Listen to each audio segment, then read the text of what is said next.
Hi, I'm Sebastian with Movie Reviews and More, and this is the Horsing Around section. And the reason what we're horsing around in San Diego with the lovely Rebecca Rigden is because I saw her ride in Sacramento at the finals. What were the finals called again? The USDF Regional Championships. Yes. 2007. Mm-hmm. And she had such a magnificent horse that I had to go over and say, wow. And then the other thing that I saw is you had the thorough plate. And I thought that was interesting. So we're going to talk to her about a little bit about her history, how she started. We're at her home ranch here in beautiful San Diego. What town are we in? San Diego, technically, but we're close to Del Mar. Yeah. Where they always play Torrey Pines, the golf tournament down here. But anyhow, how long have you been riding horses for? And where did your love of horses come from?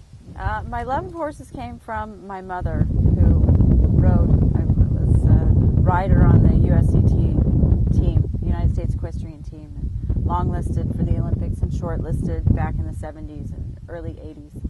And so a family of tradition. Family of tradition. And the first time I rode was in the womb and was addicted the moment I can remember. I absolutely. That's funny you say that. I've heard that's actually good for women to ride as long as they can. Yeah. She actually rode up until her 8th month with me, and then just growing up on the farm. I grew up in Kansas City, Kansas, and growing up there and on the farm and whatnot. In that environment, you can't help but fall in love with it. Now, did you ride bareback and everything like that too yeah. as a kid? I did crazy stuff. Jump bareback, double with your girlfriend, and purposefully fall off. And, I'm glad I'm alive and still have a brain that functions slightly. But, theoretically, those things are actually good for you because you kind of learn if you ever fall off in a way, right? Yeah, I learned how to fall off and land on my feet. Oh, see, that's good. That's an art. That's good.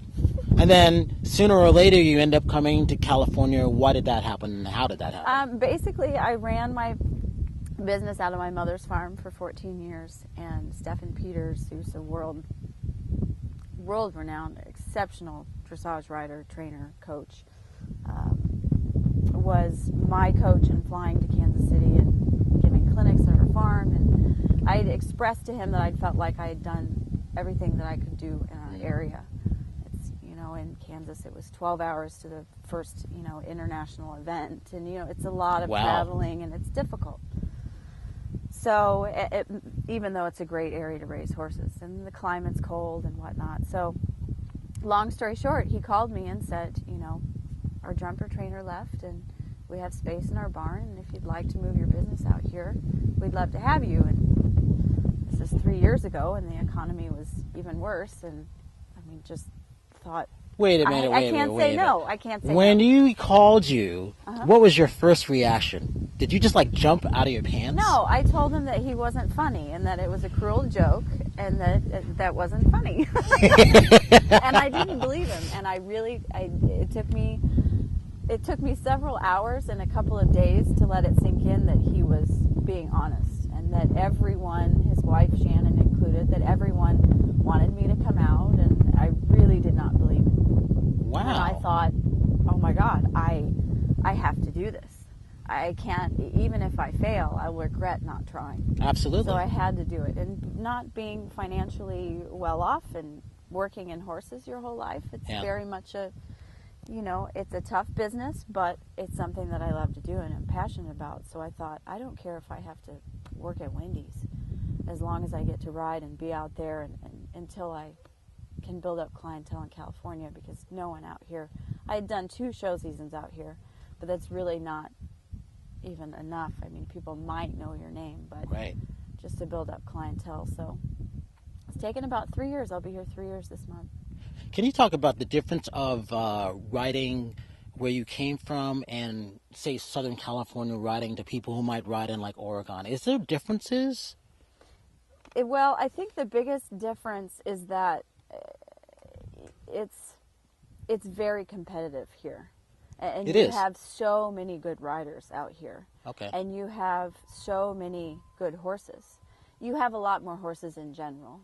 We had relatively speaking good horses in Kansas, but not this is Ravel's home and the home of one of the top horses in the world. So it is significantly more competitive out here, and you have, Gunter Seidel, another Olympian, that his barn is 2 miles from here.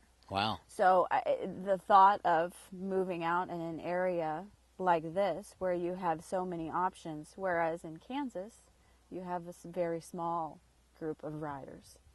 And so business was booming, for me because of that. So it's just a different environment, but it is, I think the best way to learn is just by watching.